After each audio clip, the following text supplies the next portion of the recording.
Hey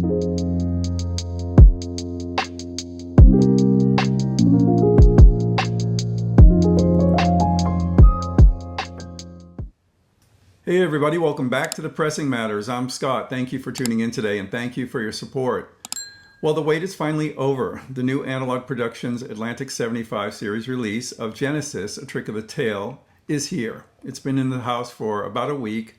I've been listening to it back to back with my reference copy, which is the Mobile Fidelity Sound Lab version, cut by Jack Hunt. I did not have UK or US pressings, nor Japanese or German pressings of this album. If you've been watching my channel for any length of time, you know that I'm a big Genesis fan.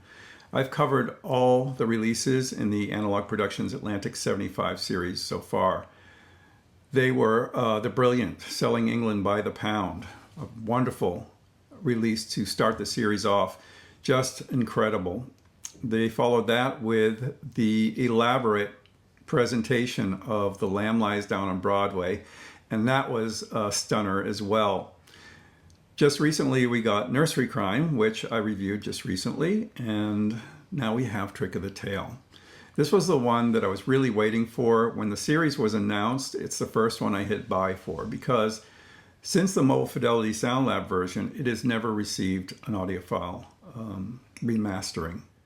This seems a good time to make an announcement. I am now officially writing as a reviewer for Audiophilia, both equipment and music reviews. My first music review was just published, and it is to coincide with this video.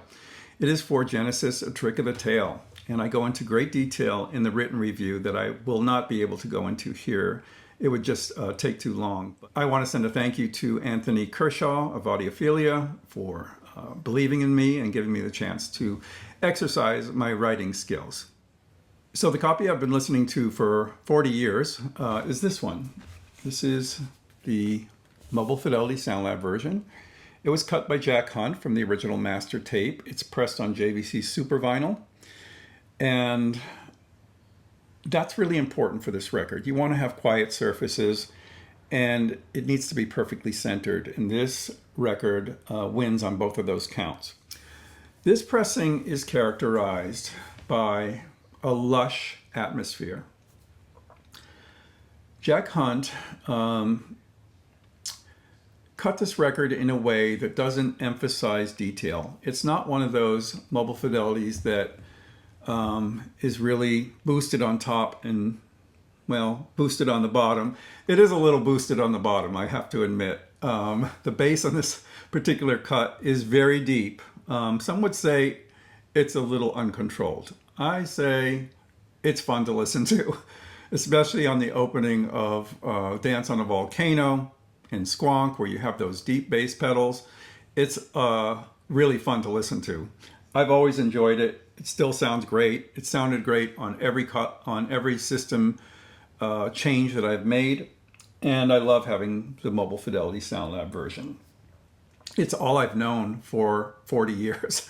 So it was quite interesting when I moved to this one, how different they do sound. The Mobile Fidelity is slightly rolled off. It doesn't reveal too much. It keeps some things hidden.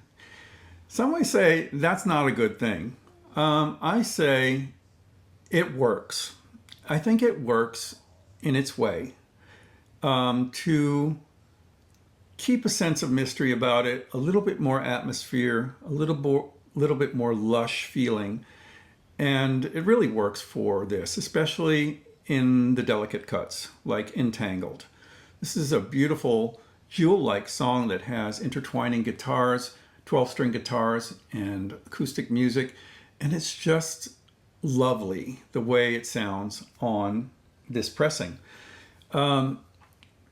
Big moments sound thrilling on this too, but without knowing anything else, it's hard to say, is it correct, is it not? No matter. The Mobile Fidelity is something that I will never let go of, no matter how good a reissue comes. It's just something magical about it, and I always loved it. The new cut is by Chris Bellman. It's cut at 45 RPM, pressed at QRP, and housed in the most gorgeous jacket. You know, I'm a sucker for packaging, and this is better than I could have imagined. It's just beautiful, really beautiful. It's like a matte, I guess it's like a watercolor paper almost, which is appropriate for this. You know, you have the pen and ink drawings by Cole and LG of these, you know, looks like a Victorian storybook, and I love that about this. And it looks very, very pretty. It's quite different than the Mobile Fidelity when you look at them side by side. Mobile Fidelity is much more yellow. I think I like the cream color background of this better. Right off the bat, we get increases in virtually everything on this record. Certainly you're going to hear things you've never heard before. That's a given. Yeah, you're going to hear layering and details and instruments that you have not heard before, that have been obscured in previous pressings. Well, at least in my reference copy, the Mobile Fidelity, things are a little bit hidden, and here they're brought out where you can hear everything. It's amazing what he was able to extract out of this tape. It's quite a shock to hear after the more restrained Mobile Fidelity, increases in vocal clarity, in dynamic power, in dynamic contrast, texture of instruments, the detail on acoustic guitars, the vocal layering, the production touches, everything is brought out and revealed, but it's not done at the expense of sounding clinical or artificial. It is a bit more forward, for sure, and it's quite a revelation when you hear it the first time. I suggest sitting with it a few times if you've only heard the Mobile Fidelity Sound Lab. It's a different thing. It's completely different. Where this is more gentle and lush, this is more vibrant and clear and alive. It comes at you in a way that draws you in, so you feel more a part of what's going on. Those acoustic guitars just surround you. The depth in the sound staging is very good. It's much better than the rather flat Mobile Fidelity. The bass is not as deep as on the Mobile Fidelity, but it is deep and tightly controlled. So it's a little bit of a different sound. You still get that power in the big moments, such as on Dance on a Volcano and Squonk. The last cut really benefits on the 45 is Los Endos. I never felt like there was a problem on the previous cut, but once I heard it on this cut, I could realize that the 45 has allowed more space for this to breathe. And that is important for that big moment at the end of Los Endos, where you get that big emotional payoff, just an explosive sound. And it's kind of like a classical disc at the end, you know, usually those moments have to be tamped down a little bit, and here it doesn't have to be. So that is vibrant and alive. You're going to be thrilled when you hear that. Also, the very quiet ending of Madman Moon sounds really great on this as well. Overall, this is a success. It's very, very good. An open window onto a legendary album. I'm sure longtime fans of this record are going to love this edition. There will be those that prefer the more restrained Mobile Fidelity, and I understand that.